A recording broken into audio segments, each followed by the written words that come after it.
Magturon at magkape tayo sa napakalamig na umaga.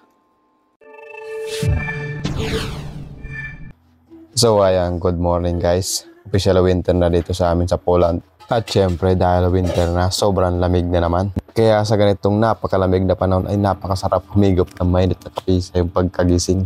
At syempre mas masarap higupin ang kape kapag ito ay may kapartner. Kaya for today's video ay magluluto tayo ng turon. Espesyal nga pala ang turon na ito dahil sa online ko pa ito binili. Dito kasi sa Poland ay wala kang mabibiling fresh na sabang saging.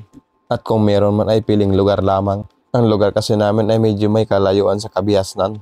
Kami ay nasa southwestern Poland, malapit sa border ng Czech Republic.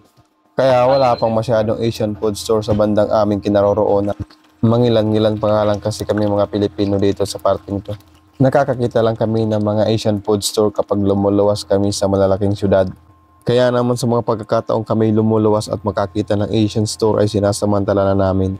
Hindi na baling may kamahalan. Maibsan lamang ang aming pananabik sa mga pagkaing aming kinalakihan. Yung makatikim ka lang ay okay na para ka na rin umuwi ng Pilipinas. Kasi kahit papaano, naibsan ang aming pagkauhaw sa pagkaing Pinoy. Mga pagkaing Pinoy na walang katulad.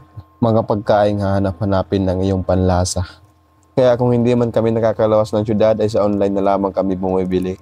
Sabay-sabay nga kami kung umorder para makatipid sa bayarin sa shipping fee.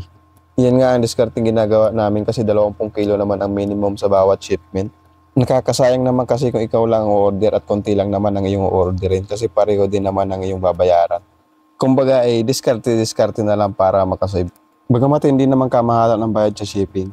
Sidyang nakakapanghinayang lang kung mag-isa ka lang order at wala pa sa 20 kilos ang iyong orderin. Kaya para di naman masayang ay pinagsasama-sama na namin ang aming mga order.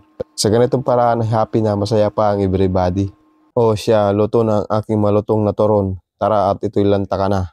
At pagkatapos ng bawat subo, sabay higupan mo na masarap at mainit na kape. Oh, sarap.